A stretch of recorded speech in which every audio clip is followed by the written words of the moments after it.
உலக தமிழ் உறவுகள் அனைவருக்கும் வணக்கம்.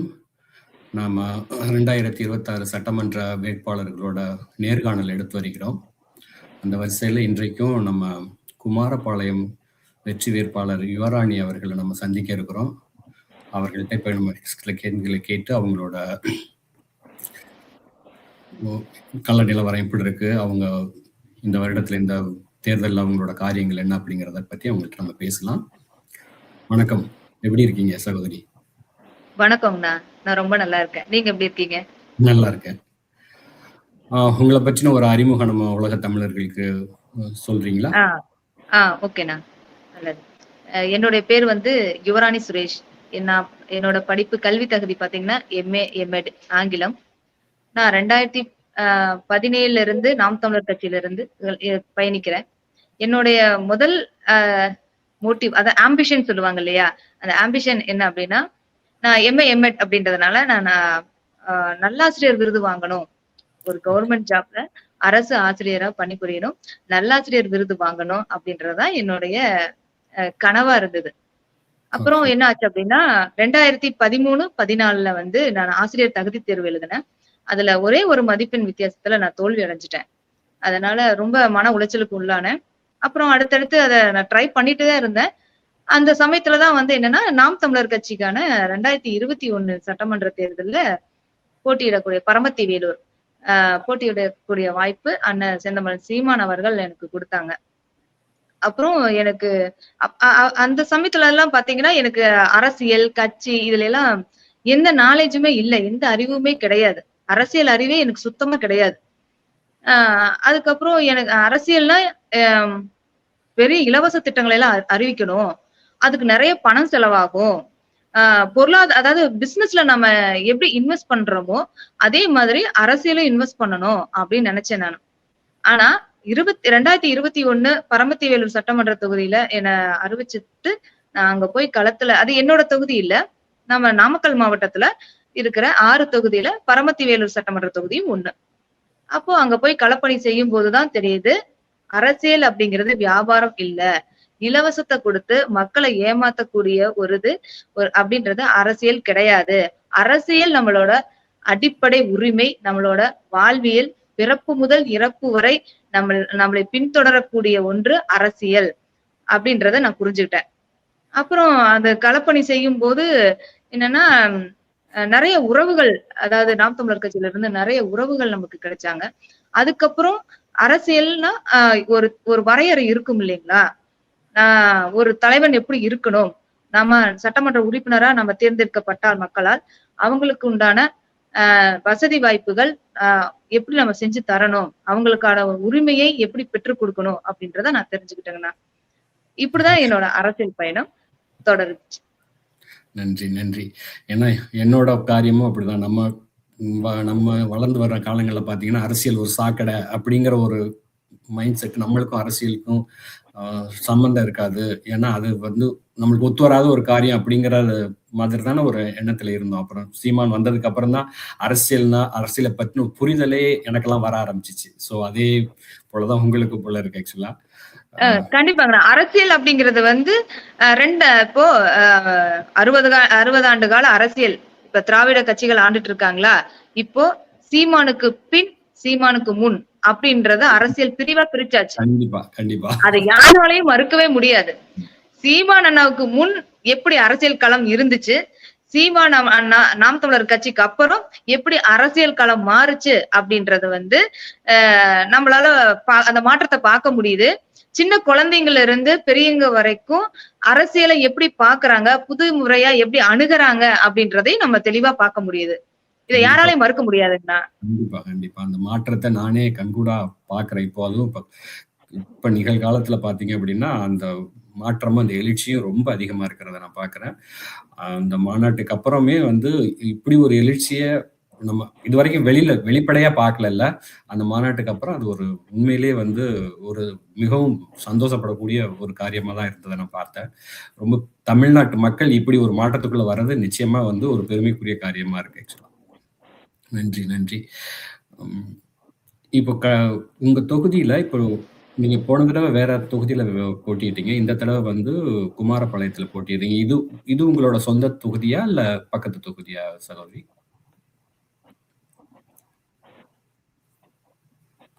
உங்களோட ஆனா குமாரபாளையம் இது தொகுதி வந்து குமராபாளையம் சட்டமன்ற தொகுதி தான் என்னுடைய சொந்த தொகுதி. சொந்த பரமத்தி தொகுதி. வேலூர் தான் என்னோட பக்கத்து தொகுதி. பக்கத்து தொகுதி. எ எ எதனால வந்து இப்ப இந்த தடவை ஏதாவது ஆமாங்க. என்னோட சொந்த தொகுதி. ஆ. சொந்த தொகுதி. போன தடவை வேற தொகுதியில இருந்தீங்க. இப்ப சொந்த தொகுதிக்கு வரதுக்கு ஏதாவது காரணங்கள் இருக்கா?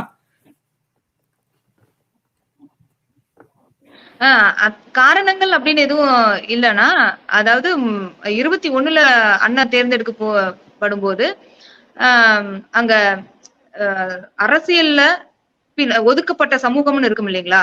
பின்தங்கிய சமூகம் அப்படின்னு சொல்லிட்டு இருக்கும் இல்லைங்களா? அதன் அடிப்படையில வந்து அண்ணா வந்து 2021 சட்டமன்ற தேர்தல்ல பரமத்தி வேலூர் குடுத்தாங்க. இப்ப ம். வந்து இப்ப 2026 களம் வந்து என்னன்னா, என்னுடைய சொந்த தொகுதி. இந்த களத்துல இப்போ ஸ்டார் தொகுதி எங்க தொகுதி. அமைச்சர் தங்கமணி தொகுதி தெரியும் இல்லைங்களா? அவரோட ஆமாமா. தொகுதி. சொந்த தொகுதி. ஓ! ஆ இப்ப வந்து ஆ இந்த களத்துல வந்து இந்த இடத்துல நான் இருந்தா சரியா இருக்கும். அப்படின்ற அண்ணனோட எண்ணம். அதனால அண்ணனா தேர்வு முடிவு பண்ணதுதான். 21ல நான் பரமத்தி வேலூர் தான் வேணும்னு நானும் கேட்கவே இல்ல. 26ல குமராபாளையம் சட்டமன்ற தொகுதி தான் எனக்கு வேணும்னு நான் கேட்கல. 2 முடிவுமே அண்ணனோட முடிவு. அதனால அத சொல்லுவாங்க இல்லையா?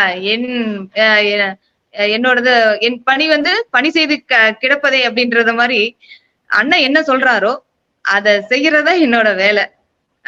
அவருக்கு என்னைக்குமே உறுதுணையாவும், வலிமையாவும் நான் நிப்பேன் அவர் பின்னாடி.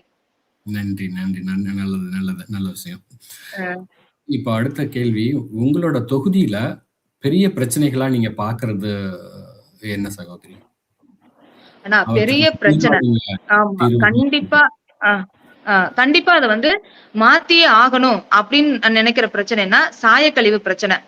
காவிரி ஆறு. நம்ம காவிரி ஆறு வந்து குடிநீர் ஆதாரமாகவும், விவசாய நிலங்கள்ல அதிக பாசன வசதிக்காகவும், நம்ம வந்து பயன்படுத்துற காவிரி ஆறு வந்து இன்னைக்கு சாயக்கழிவு ஓடிட்டு இருக்கு. கல் அ கேரளால இருந்து, மற்ற பகுதியில இருந்து இருக்கக்கூடிய மருத்துவ கழிவுகளையும், கோழி கழிவுகளையும் கொண்டு வந்து அப்படியே காவிரி கரை ஓரங்கள்ல கொட்டுறாங்க. அதுக்கான புகைப்படங்கள்லாம் நான் எடுத்து வச்சிருக்கேன். இப்போ அந்த அத வந்து முற்றிலுமா வந்து என்ன பண்ணணும் அப்டின்னா, தடுக்கணும். கா அ சாயப்பட்டற முதலாளிகள்ட்ட நம்ம வலியுறுத்த போறோம். என்னன்னா, சரியான முறையில சுத்திகரிச்சு, அது மறுசுழற்சி பண்ணி, அந்த தண்ணீய நீங்க வெளியேத்துங்க. இல்ல பயன்பாட்டுக்கு வச்சுக்கோங்க. அப்படியே வந்து சா சாயப்பட்டற கழிவு தண்ணீர வந்து ஆத்துல கலக்கறதுனால, மக்களுக்கு பல்வேறு வகையான வியாதிகள் வருது. அத குடிக்கிற குழந்தைங்கள்ல இருந்து பெரியவங்க வரைக்கும் புற்றுநோயால இறக்குறாங்க. போன வாரத்துல ஒரு குழந்தை குமராபாளையம் காவிரி கரை ஓரத்துல 14 வயசு குழந்தை புற்றுநோயால இறந்திருக்கு. அது செய்த தவறு என்னங்கன்னா, அது செய்த தவறு என்ன? ஏதாவது மது பழக்கம் இருந்துச்சா? புகையிலை போட்டுச்சா? என்ன பண்ணுச்சு? காவிரி கரையோரத்துல பிறந்தது மட்டுமே தான் அவங்களோட குற்றமா? இதெல்லாம் யாரு சரி பண்ணணும்? அரசாங்கம் தானே சரி பண்ணணும். ஆனா, அது எல்லாத்தையுமே கண்டுக்காம, பொது சுத்திகரிப்பு ஆலைன்னு சொல்லிட்டு ஒண்ணு ஆரம்பிச்சாங்க. சுமார் 400 கோடி ரூபாயில அமைச்சர் தங்கமணி அவர்களோட தலைமையில ஆரம்பிச்ச அந்த பொது சுத்திகரிப்பு தொட்டி வந்து பாதி தொடங்கி பாதி வேலையில் நிறுத்தப்பட்டுருச்சு. அவங்க 2017ல ஆரம்பிச்சது. அதிமுக எடப்பாடி ஐயா முதல்வரா இருந்தார் இல்லைங்களா? அப்ப ஆரம்பிச்சது. இன்னும் வந்து பாதி வந்து முடிக்கப்படாத நிலைமையில இருக்கு. அந்த நிதி என்னாச்சு? மீதி அந்த பணி வந்து தொடருமா? அது வந்து திரும்பவும் அந்த சாயப்பட்டறை முதலாளிகளுக்கு பயன்பாட்டுக்கு வருமா? அதன் மூலம் சுத்திகரிக்கப்படுமா? அதுல இருந்து கழிவுகள் எல்லாம் சுத்திகரிக்கப்பட்டு மறுசுழற்சிக்கு உட்படுத்தப்படுமா அந்த தண்ணி எல்லாம்? இந்த மாரி எந்த கேள்விக்குமே பதில் கிடையாது. ஆனா இதுவரைக்கும் சாயக்கழிவுகள் நேரடியா காவிரி ஆத்துல தான் கலக்குது. இதனால பாசன வசதி அந்த பாறைகள்லாம் பார்த்தீங்கன்னா, அந்த கெமிக்கலால அரிச்சு பாறையோட வடிவமே உருமாறி இருக்கு. இதையெல்லாம் பார்க்கும்போது மனசுக்கு ரொம்ப கஷ்டமா இருக்கு. நம்ம வந்து அ இத ஏதாவது செய்யணும், மாத்தணும். இதுக்கு ஒரே முடிவு போராட்டம் தான். இத நாம் தமிழர் கட்சி மட்டும் நம்ம அந்த அந்த நாம் தமிழர் கட்சி அண்ணன் சீமான் கைய மட்டும் இருக்க புடிச்சுட்டோம் அப்டின்னா, கண்டிப்பா அதிகாரத்துக்கு வருவோம். அதிகாரத்துக்கு வரும்போது இந்த அடிப்படையில நடக்கிற அத்தன அக்கிரமங்களையும் தரமட்டமா ஆக்கிட்டு புதிய ஒரு சாம்ராஜ்யத்தையே கட்டி எழுப்புவோம் அப்படிங்கிற நம்பிக்கையோட நாங்க பயணிச்சுட்டு இருக்கிறோம். இது வந்து ரொம்ப மனவேதனையோட நான் வந்து பதிவு பண்றேன் நானு. ரொம்ப மனவேதனை. அடுத்த பிரச்சனை பாத்தீங்கன்னா, நெசவு தொழில் விசைத்தறி பிரச்சனை. விசைத்தறி தொழிலாளர்கள் இருக்காங்களா, சிறு குறு தொழிலாளர்கள்லாம் அவங்களுக்கு சரியான விலையில வந்து நூல் கொள்முதல் செய்து தராம அவங்களுக்கு வந்து அந்த தறிகளில் எல்லாம் காய்லாங்கடைக்கு போட்டாங்க. அந்த சிறு குறு முதலாளிகள் எல்லாம் வறுமையை பயன்படுத்தி கந்து வட்டிகள் அதிகமா இருக்கு. அந்த கந்து வட்டியை அவங்க திருப்ப செலுத்த முடியாம கிட்னி திருட்டுல ஈடுபட்டு இருக்காங்க. இது திமுகவே செஞ்சிருக்கு. திமுக சட்டமன்ற உறுப்பினரே பண்ணிருக்காரு. இன்னும் எங்க பள்ளிப்பாளையத்துல நடந்திருக்கு கிட்னி திருட்டு, கல்லீரல் திருட்டு. இதையெல்லாம் எப்படி நம்ம பாக்குறது? பார்த்தது எப்படி சகிச்சுட்டு போக முடியும்? இதுக்கெல்லாம் மாற்று என்ன? ஒண்ணுமே பண்ண முடியல. அவங்க எடப்பாடி ஐயா 2017 வந்து நடந்தாய்வாளி காவிரி திட்டத்தை கொண்டு வந்தாரு. மாநில நிதியும் மத்திய நிதியும் சேர்த்து 60:40 அப்படின்ற ஒரு 60% அவங்க கொடுப்பாங்க, 40% மாநில நிதியும் போட்டு நடந்தாய் வாலி காவிரி திட்டம் அப்படின்னு சொல்லிட்டு ஆரம்பிச்சாரு. இது திருச்சியில இருந்து பூம்புகார் வரைக்கும். இது என்னன்னா காவிரி சார்ந்த காவிரி ஆற்றில துணை ஆறுகளான அத்தனையும் தூய்மைப்படுத்தணும் அப்படின்னு சொல்லி இந்த திட்டத்தை அறிவிச்சாங்க. அது அறிவிச்சது இன்ன வரைக்கும் 17 இருந்து 26 வரைக்கும் அந்த திட்டங்கள் அப்படியே பேப்பர்ல தான் இருக்குதா ஒழியோ நடைமுறைக்கு வரல. ஏன் வரல அப்படின்னா கேள்வி கேட்டா எங்களோட ஆட்சி இல்ல, மாறிடுச்சு. 21ல திமுக ஆட்சி தானே, ஏன் அவங்க தானே செய்யணும், ஏன் நிறுத்தினாங்க அப்படின்னு கேள்வி கேக்குறாங்க. நான் என்ன கேள்வி முன்வைக்கிறேன் அப்படின்னா, திமுக அதிமுக இன்னைக்கு பாருங்க, அதிமுகல இவ்வளவு வருஷமா இருந்த ஓபிஎஸ் போய் நேரடியா திமுகல சேர்றாரு, துணை பொதுச் செயலாளர் பதவி கொடுக்குறாங்க. அதிமுகல இவ்வளவு நாள் பயணிச்சு செந்தில் பாலாஜி நேரடியா போய் திமுகல சேர்றாரு, அமைச்சர் பதவி கொடுக்குறாங்க. அப்போ இங்க இருந்து இங்க போறவங்களுக்கு புதிய பதவியும், இந்த கட்சியில இருந்து இந்த பதவி இங்க போறவங்களுக்கு ஒரு புதிய பெரிய பதவியும் கொடுக்குற திமுக அதிமுக அவங்களால நடைமுறை வெளியிடப்பட்ட சட்டத்தை ஏன் மக்களுக்காக நடைமுறைப்படுத்த முடியல? ஏன் நிறுத்தி வைக்கிறாங்க? இங்கிருந்து போனவங்களுக்கு துணை பொதுச் செயலாளர் பதவி கொடுக்குறீங்கல்ல, அவங்க போட்ட திட்டம் தானே இது. ஏன் மக்களுக்காக தான், மக்கள் செயல்பாட்டுக்கு வரணும் அப்படின்ற ஒரு எண்ணம் உங்களுக்கு ஏன் இல்ல? அப்போ உங்களுக்கு திமுக அதிமுக வேற வேற கிடையாது, ரெண்டும் ஒரே கட்சி தான். கொள்கையில எந்த முரணும் கிடையாது, அவங்க கோட்பாட்டுல எந்த மாற்றமும் கிடையாது. ஆனா மக்களுக்கான திட்டத்தை எந்த கட்சி மக்களுக்கான திட்டத்தை நிறைவேற்றக்கூடிய எந்த குறிக்கோளும் அவங்களுக்கு கிடையாது. அவங்களுக்கு முழுக்க வந்து தமிழ்நாட்டை முழுக்க திராவிடர்களா மாத்தணும், தமிழ் இனத்தை அழிக்கணும், மக்களோட முன்னேற்றத்துல எந்த அக்கறையும் கிடையாது. அதனால திட்டங்கள் மாதிரியே பேப்பர்லயே செயல்படுது. இவங்க மட்டும் மாறி மாறி திமுகல நமக்கு அமைச்சர் பதவி தரல அப்படின்னா அதிமுக போன அமைச்சர் பதவி கிடைக்கும். அவங்களுக்கு தேவை பணமும் பதவியும் தவிர மக்களோட நலன்ல எந்த அக்கறையும் கிடையாது. இது ரொம்ப வருத்தத்தோட நான் பதிவு பண்றேன். இதையெல்லாம் மாத்தணும். இப்போ அமைச்சர் தங்கமணி வந்து மின்சாரத்துறையில அமைச்சரா இருக்கும்போது தமிழ்நாட்டிலேயே உண்மையிலுமே வந்து என்னன்னா புதைவிட மின் திட்டம், அதாவது பூமிக்கு அடியில ஈபி லைன் போடுவாங்க இல்லைன்னா அது முதல்ல நம்ம குமராபாளையம் சட்டமன்ற தொகுதியில தான் அறிமுகப்படுத்தினாரு, சுமார் 200 கோடி ரூபாயில. முதல் கட்ட பணியிலேயே என்னாச்சு அப்படின்னா, அந்த புதைவிடம் போட்டு அந்த மண்ணெல்லாம் தோண்டி ஈபி லைன் போட்டு கனெக்ஷன் கொடுத்த உடனேயும் என்னாச்சு அப்படின்னா அந்த பாக்ஸ் வெடிச்சு ஒரு சின்ன பையன் இறந்துட்டான். அதுக்கு எந்த இரங்கலும் அவங்க தெரிவிக்கல. அந்த திட்டம் என்னாச்சு, அந்த திட்டம் அதோட கைவிடப்பட்டுருச்சு. இந்த திரும்ப கம்பத்துல இருந்து லைன் டைரக்டா வீட்டுக்கு கொடுக்கறதான் பண்ணிட்டு இருக்கு. அப்ப அந்த 200 கோடி என்னாச்சு? அந்த எதுக்கு இந்த திட்டம் ஃபெயிலியர் ஆனதுக்கு ஏதாவது நீங்க வருத்தம் தெரிவிச்சீங்களா? ஒதுக்கப்பட்ட நிதியில திரும்ப அரசாங்க கஜானாக்கே அந்த பணத்தை திருப்பி அனுப்பிட்டீங்களா? அந்த பணம் போன வழி எங்க? அந்த பணம் என்னாச்சு? திட்டங்கள் எல்லாமே வந்து பணத்தை டோட்டல் ஃபிளாப். இது எல்லாம் இந்த ஆட்சி எதற்கான ஆட்சி? யாருக்காக இது செயல்படுது? அப்புறம் மதுக்கடைகள் பாத்தீங்கன்னா குமராபாளையம் சட்டமன்ற தொகுதியில கிட்டத்தட்ட ஒரு 150-200க்குள்ள மதுக்கடைகள் இருக்கும்.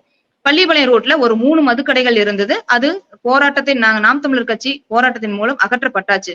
அப்போ அகற்றப்பட்டு என்ன ஆச்சு அப்படின்னா, ஒரே மாசத்துல ஒரு கிராமப்புறம் மெயின் வழி, அந்த வழியில தரம் உயர்த்தப்பட்டிருக்கு. அந்த 3 கடையும் சேர்த்து பெரிய கடையா அதுல அது வியாபாரத்தை பெருக்கி இருக்கிறாங்க. 2 ஏக்கர் பரப்பளவுல டாஸ்மார்க் வித் பாரோட இயங்குது. அந்த தொகுதிக்கு குமராபாளையம் சட்டமன்ற தொகுதியில கோயில் விசேஷம், மத்தபடி ஏதாவது ஒரு சுபகாரியங்கள் நடக்கும் போது கண்டிப்பா அமைச்சர் தங்கமணி அவர்களை எல்லா விழாவுக்கும் அழைப்பாங்க. அந்த அழைப்பு ஏற்று அவர் ஒவ்வொரு முறையும் குமராபாளையம் சட்டமன்ற தொகுதிக்கு வருவாரு. அந்த டாஸ்மார்க்கை தாண்டி தான் போவாரு. அவருக்கு அந்த மனம் உறுத்தாதா? பள்ளிப்பாளையம் முழுக்க சந்து கடை நியூட்ரிஷன் சாக்லேட் விக்கிற மாதிரி சந்து வந்து வீடு ஒரு சந்து இருக்கு அப்படின்னா 4-5 கடை எனர்ஜி டானிக் கொடுக்குற மாதிரி. வெரி ஈஸியா வந்து ஸ்கூல் பசங்க வந்து கஞ்சா பொருள் எல்லாம் கிடைக்குது, போதை மருந்து கிடைக்குது. எப்படி கிடைக்குது? வெப்படையில பாத்தீங்கன்னா ஒரு 12-15 பேரை வந்து போன வாரத்துல அரெஸ்ட் பண்ணியிருந்தாங்க, போதை மருந்து கடத்தினதா. இதெல்லாம் எப்படி கிடைக்குது? சட்டங்கள் கடுமையா இருந்தா இந்த மாதிரி உள்ள வருமா? அரசாங்கத்துக்கு தெரியாமையே உள்ள வந்துருதா போதைப் பொருட்கள் எல்லாம்?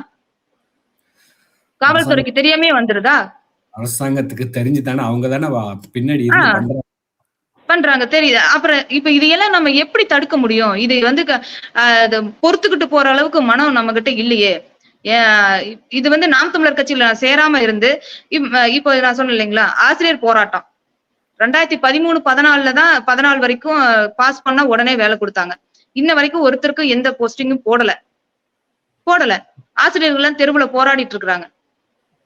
கேட்டா அரசாங்கத்துல பணம் இல்ல அப்படின்னு சொல்றாங்க. ஒருவேளை நான் நாம் தமிழர் கட்சிக்கு வராம நானும் ஆசிரியர் தகுதி தேர்வு பாஸ் பண்ணியிருந்தேன் அப்படின்னா நானும் இன்னொரு அவங்களோட சேர்ந்து நான் ரோட்ல வந்து போராட்டம் தான் பண்ணிட்டு இருக்கணும்.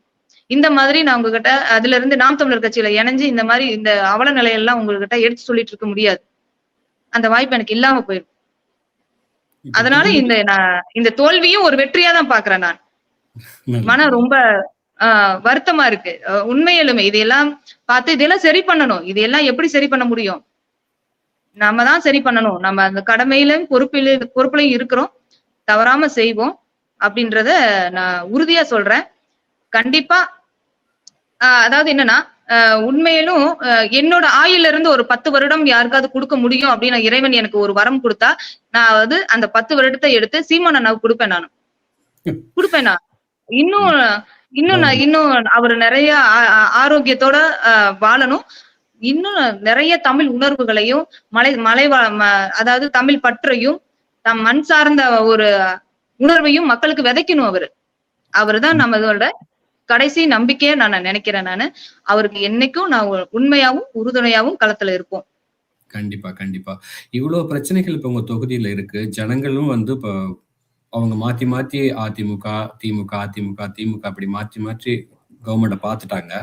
இப்ப அவங்களோட மனநிலை எப்படி இருக்கு? இது வந்து ஒரு மாற்றம் வேணும், ஒரு மாற்று கட்சியா நாம் தமிழர் கட்சியை பாக்குறாங்களா? அவங்களுக்குள்ள ஒரு மாற்றம் வந்திருக்கா? இந்த தடவை நம்ம ஒரு மாற்றத்தை ஏற்படுத்தணும் அப்படிங்கிற ஒரு எண்ணம். மாற்றம் அதாவது மக்கள் மனதுல என்னன்னா, ஒரு மாற்றத்தை விதைக்கிறதுக்கு முன்னாடி அதாவது உயிர் போக நிலைமையில வந்து ஒரு வாய் தண்ணி கொடுத்தா பரவாயில்ல அப்படிங்கிற மாதிரி தேர்தல் வருது அப்படின்னா நமக்கு 2000 5000 பாருங்க. போன வாரத்துல பாருங்க, எங்க ஊர்ல ஒரு நைட் ஒரு 8 மணி இருக்கும், டெம்போ வழிய குக்கர் பரிசு பொருள்கள்னு சொல்லிட்டு வீட்டுக்கு கொடுக்குறாங்க. இப்ப அதெல்லாம் பார்த்தா 5 வருஷம் பட்ட கஷ்டம் எல்லாம் காணாம போயிருது. நம்ம மக்களோட மனநிலை அப்படிதான் இருக்குது. 5000 ரூபாய் கொடுத்தாங்கல்ல, குக்கர் கொடுத்தாங்கல்ல, சேலை கொடுத்தாங்கல்ல, பால் குக்கர் கொடுத்திருக்காங்க ஏடிஎம்கேல இருந்து. அப்போ அந்த மனநிலைய வந்து அத உளவியலா வந்து உள்ள புகுத்துறாங்க. அப்படிலாம் ஒண்ணும் கிடையாது, இதான் உனக்கு கொடுக்குறேன், அழுகிற குழந்தைக்கு சாக்லேட் கொடுக்குற மாதிரி. இப்போ மக்கள் மனநிலை அதுல இருந்து மாற மாட்டேங்குது. சீமானா பேசுவார், நல்லா பேசுறாரு, அவரும் வரணும், பாப்போம் அவர் ஆட்சியில இருந்தா நாம அதான் இருந்துதான் பாப்போமே அப்படின்னு சொல்றாங்க. யாரும் ஓட்டு போடலன்னு சொல்ல முடியாது. போடாம நம்ம வந்து 8.2 வாக்கு சதவீதத்தோட அங்கீகரிக்கப்பட்ட கட்சியா நம்ம வளர்ந்திருக்க முடியாது. இன்னும் மாற்றம் வேணும். இப்பதானே அங்கீகரிக்கப்பட்ட கட்சியா நம்ம வந்திருக்கோம். அடுத்தது ஆட்சி அதிகாரத்துல உட்காருவோம். மக்கள் உட்கார வைக்கப்படுவார்கள். நம் தமிழர் கட்சிக்கான தேவைகள் அதிகமா இருக்கு. அதனால நம்ம மக்கள் நம்மள தேடுவாங்க. அந்த நம்பிக்கையில நம்ம உறுதியா இருக்கிறோம். நன்றி, நன்றி. நல்லது இருந்தது. இப்ப அடுத்ததா நம்ம சீமான் அவர்களோட மெயினா பார்த்தீங்க அப்படின்னா, இந்த கனிம வள கொள்ளைய குறித்து ஆரம்பத்திலேருந்து அவங்க பேசிட்டு இருக்காங்க. இது ஒரு தொகுதியில மாத்திரம் இல்ல, தமிழ்நாடு முழுக்க நடக்கிற ஒரு பிரச்சனையா இருக்கு. இப்ப இந்த காரியத்த நீங்க எப்படி பார்க்குறீங்க? உங்களால இதுல எந்த அளவுக்கு வந்து அதெல்லாம் தடுக்க முடியும்? அதுக்கு ஒரு மாற்றத்த கொண்டு வர முடியும்? இந்த முதலாளிகளுக்காக நடத்தப்படுகிற ஒரு அரசாங்கமா தான் இருக்கு. இந்த காரியங்கள் எல்லாம் நீங்க எப்படி பார்க்குறீங்க? இந்த கனிம வள கொள்ளை, கார்ப்பரேட் பாலிடிக்ஸ் அதுக்கான தீர்வெல்லாம் நம்ம சொல்ற அதிகாரம் தான் எல்லாத்துக்குமான ஒரு தீர்வா இருக்கும் அப்படின்ட்டு. இப்ப உங்க தொகுதியில அதோட பாதிப்பு எப்படி இருக்கு? கனிம வள கொள்ளைகளை குறித்த பாதிப்பு, அதற்கான தீர்வு. ஆனா கனிம வள கொள்ளை அப்படின்றது அதாவது சிம்பிளா சொல்றது அப்படின்னா, இது ஏதாவது மாத்தணும் அப்படின்னா, தமிழகத்தை வந்து தமிழன் தான் ஆளணும். கேரளாவை எடுத்துக்கோங்க. ஒரு மரத்தை வெட்டிட முடியுமா? ஒரு மலையை வெட்டிட முடியுமா? கேரளால மரம் சாஞ்சு விழுந்துச்சுன்னா என்ன ஆகும்? அந்த சாலையில போடுற அந்த மரத்தை மட்டும் எதை பாதிக்குதோ அதை மட்டும் கட் பண்ணி அப்புறப்படுத்துவாங்களே ஒழிய அதை மத்த மரத்தை எதுவுமே சேதம் பண்ண மாட்டாங்க. அப்போ என்னன்னா கேரளாவுல ஆள்றவங்க அவங்க மண்ணின் பிள்ளை ஆளுது. அப்போ நம்ம மண்ணின் மைந்தனான சீமான் அண்ணா ஆளும் போது இந்த இந்த கனிம வள கொள்ளைகள் எல்லாம் முற்றிலுமா ஒழிக்கப்படும். இப்போ கனிம வள இப்ப கொல்லிமலையில பாத்தீங்க அப்படின்னா பாக்சைட் 1990 வந்து வேதாந்தா குழுமம் வந்து கொல்லிமலையில வந்து அரப்பளீஸ்வரர் கோயில்ங்கிறது உலக சங்க காலத்துல இருந்தே இருக்கு. வல்வில் ஒரி தமிழ் மன்னர் ஆண்டது கொல்லிமலை. அதுல பாத்தீங்கன்னா பாக்சைட் எடுத்த மலைய அரப்பளீஸ்வரர் கோயில் பக்கத்திலேயே வந்து சேலூர்னு சொல்லிட்டு ஒரு ஊர் மேல மலை மேல இருக்கு. மலைய 2ஆ பிளந்து வந்து டெண்டர் விட்டுருக்காங்க. பிளந்து கனிம அலுமினிய தாது வந்து இருக்கிறதுலயே உயர்தர ரக தாது வந்து கொல்லிமலையில இருக்கு அப்படின்னு சொல்லிட்டு அரசு கொடுத்த வெட்டி எடுக்கக்கூடிய அளவை விட அதிகமா எடுத்துட்டு இருக்காங்க. இதனால வந்து என்னாச்சு அப்படின்னா அந்த மலை இப்போ அந்த தோண்டப்பட்ட இடம் வந்து இப்ப சரியா சமப்படுத்தாம அப்படியே மழை தண்ணி வந்து தேங்கி குண்டும் குழியுமாவாதான் இருக்கு. அது வந்து என்னன்னா மக்கள் வந்து போராட்டம் எங்க மலையை நாங்க காப்போம் அப்படின்னு சொல்லிட்டு 1990 ஆரம்பிச்சத கிட்டத்தட்ட 2003-4 அதுலதான் பெரிய போராட்டமா எடுத்து நிறுத்தினாங்க. இப்போ அந்த மாதிரி ஒவ்வொரு பகுதி மக்களும் தன்னெழுச்சியா கூடணும் இந்த கனிம வள கொள்ளைக்கு எதிரா. இப்ப இது பரமத்தி வேலூர்ல நான் தேர்தல் பணி செய்யும் போது சித்தம்புண்டி அப்படின்ற ஒரு இடத்துல வந்து கிரானைட் கவர் அது மட்டும்தான் இல்ல அடுத்தடுத்து அங்க மலைகள் வந்து ஏராளமான மலைகள் பரப்பளவு பரமத்தி வேலூர் வந்து பரப்பளவுல வந்து ரொம்ப அதிகம். அடர்த்தி மக்கள் டென்சிட்டி கம்மியா இருந்தாலும் பரப்பளவு அதிகம், மலைகள் அதிகம். மலைகள் அதுல இருந்து வளமான தாதுக்கள் எல்லாம் கிடைக்குது.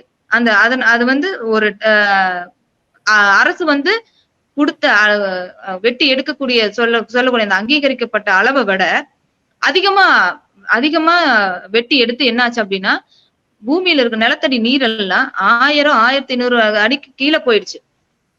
நீர் ஊற்றுக்கள் எல்லாமே வத்தி போச்சு. பாறைகளை வெட்டி எடுக்கிறதுனால நீர் ஊற்றுக்கள் எதுவுமே கிணறுல இருக்கிற தண்ணிகள் குறைஞ்சிருச்சு. ஆத்து மணல் பாத்தீங்கன்னா பரமத்தி வேலூர்ல வெங்கரை அப்படின்ற இடத்துல ஆத்து மணல் வந்து ஏடிஎம்கே டிஎம்கே எந்த கட்சி ஆட்சிக்கு வந்தாலும் சரி மாத்தி அள்ளி அதனால இந்த கிரேனைட் கல்குவாரிக்கு எதிராகவும் சரி மணல் கொள்ளைக்கு எதிராகவும் சரி நாம் தமிழர் கட்சி மக்களோட சேர்ந்து கைது வரைக்கும் போயிருக்கு. மக்கள் போராட்டம் பண்றாங்கன்னு மக்களோட சேர்த்து நாம் தமிழர் கட்சி கைது வரைக்கும் போயிருக்கு. நிறைய மாவட்ட ஆட்சியர்கள் இடத்துல நிறைய தடவை மனு கொடுத்திருக்கோம், நிறைய போராட்டம் பண்ணியிருக்கோம். இருந்தும் நம்ம அந்த எல்லாமே வந்து போராட்டம் மனுல தான் நிக்குத ஒழிய இந்த கிரானைட் குவாரியும் மணல் கொள்ளையும் இன்னும் கொஞ்சம் கூட அது கட்டுப்பாட்டுக்கு கொண்டு வர முடியல. இது வந்து ரொம்ப மன வருத்தமா இருக்குது. இதுக்கு ஒரே தீர்வு தான். அது அண்ணன் செந்தமிழன் சீமான் அவர்கள் சொல்ற மாதிரி என் அப்பா என்ன பெற்றவனா இருக்கணும், என் தலைவன் என் ரத்தவனா இருக்கணும், என்ன ஆட்சி செய்யறவன் யாரா இருக்கணும், என் இனத்தவனா இருக்கணும், மண்ணின் மைந்தனா இருக்கணும். என் வீட்டை எப்படி பாக்கணும்ன்றது எனக்கு தெரியும் இல்லையா? என்னோட வீட்டையோட நிர்வாகத்தை பக்கத்து வீட்டுக்கார்ட்ட கொடுத்தா என்ன பண்ணுவான்? அவன் பாட்டுக்கு பண்ணிட்டு போவான். சுய ஆனா அவன் என்னோட அவன் என்னோட வீட்டோட நிர்வாகம் என்னோட வீட்டு நிர்வாகம் எனக்கு தெரியும்ல, என் குடும்பத்தை எப்படி நான் நிர்வாகம் பண்ணணும் அப்படின்றது எனக்கு தெரியுமில்ல. அதே போலதான் நாடும். இந்த நாட்டோட நிர்வாகம் அண்ணன் செந்தமிழன் சீமான் அண்ணன் கையில என்னைக்கு போகுதோ, சீமானாகிய நான் அப்படிங்கிறது என்னைக்கு அந்த கோட்டையில ஒலிக்குதோ, அன்னைக்கு விடிவு பிறக்கும் தமிழ்நாட்டுக்கு. இது வெகு காலம் இல்ல. வெகு காலம் இல்ல. கண்டிப்பா இது நடக்கும். ஏன்னா கூடிய சீக்கிரம். மாவீரர்களோட ஆன்மா வந்து சாதாரண ஆன்மா. ஒவ்வொரு உயிரும் எவ்வளவு கொடுமைக்கு உள்ளாகி, எவ்வளவு வலியும் வேதனைக்கு உள்ளாகி அந்த அந்த ஆன்மா உயிரெல்லாம் பிரிஞ்சிருக்கும். அந்த ஆன்மா வந்து அவ்வளவு பலவீனமா இருக்காது. மிக சக்தி வாய்ந்து பேராற்றலோட இன்னும் நிறைய நாம் தமிழர் கட்சியில் இருக்கிற மக்கள் எல்லாத்தையும் ஒன்று திரட்டி அண்ணன் செந்தமிழன் சீமான் அவர்களை அரியணை ஏத்தும் இந்த குரல் ஒலிக்கும். உறுதியா நம்புவோம். கண்டிப்பா கண்டிப்பா கூடிய சீக்கிரம் நடக்குது. இப்போ அடுத்த கேள்வி என்னன்னா, இப்போ நீங்க பரப்புரைக்கெல்லாம் போக ஆரம்பிச்சிருப்பீங்க இப்ப உங்க தொகுதியில. மக்கள்கிட்ட வரவேற்பு எப்படி இருக்கு? உங்களை எப்படி அவங்க ரிசீவ் பண்றாங்க? அத பத்தி கொஞ்சம் கண்டிப்பா ஒரு ஆச்சரியமா பாக்குறாங்க. இப்போ வர 10ஆம் தேதி பாத்தீங்கன்னா நியூஸ் தமிழ் 24x7 அப்படின்னு ஒரு சேனல் தேர்தல் பயணம் அப்படின்ட்டு எல்லா மாவட்டங்கள்லயும் ஒரு தேர்தல், அதாவது ஏடிஎம்கே, டிஎம்கே, என்டிகே 3 இதையும் வச்சு ஒரு விவாத மேடை மாதிரி நடத்திட்டு வராங்க. வர 10ஆம் தேதி நாமக்கல்ல வந்து நடக்குது. அதுல நான் கலந்துக்க போறேன். இந்த விவாத மேடையை எப்படி பாக்குறாங்கன்னா, பெரும் எதிர்பார்ப்போட பாக்குறாங்க. நாம் தமிழர் கட்சி என்ன செய்ய போகுது, நாம் தமிழர் கட்சி வேட்பாளர்கள் என்ன வாக்குறுதி கொடுக்கறாங்க, அவங்களோட மேடை பேச்சை எப்படி இருக்கு, அவங்க மேடையை எப்படி எதிர்கொள்றாங்க, களத்தை எப்படி எதிர்கொள்றாங்க, அவங்க என்ன சொல்ல போறாங்க அப்படிங்கிற எதிர்பார்ப்பு வந்து மக்களிடையே ரொம்ப ஆர்வத்தை தூண்டுது. இப்ப நாங்க தெருமுனை கூட்டம் போட்டாலே ரோட்ல வண்டி நிறுத்திட்டு உட்காந்து நின்னு பாக்குறவங்க எல்லாம் நிறைய இருக்காங்க. என்ன பேசுறாங்க? ஏன்னா திமுக, அதிமுக எந்த கூட்டம் போட்டாலும் சேர் எல்லாம் காலியா தான் கிடக்கும். ஆனா தெருமுனை கூட்டம் எங்க இப்ப கட்சி பிள்ளைங்களுக்கே உட்கார்றதுக்கு நாற்காலி இருக்காது. நாங்களே எல்லாமே ஸ்பான்சர்ல தான் வாங்கி நாங்க கூட்டம் நடத்துவோம்.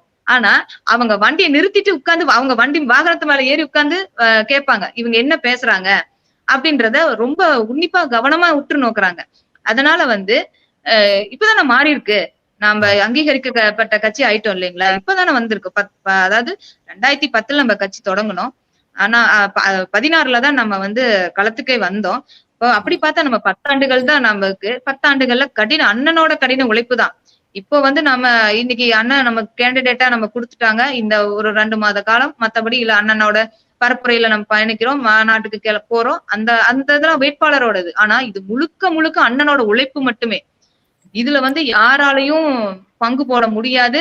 இதுல நான் கேண்டிடேட்டா இருந்ததுனாலதான் வந்து இவ்வளவு சதவீத வாக்கு வந்துச்சு அப்படின்னு யாராலையும் உரிமை கொண்டாட முடியாது.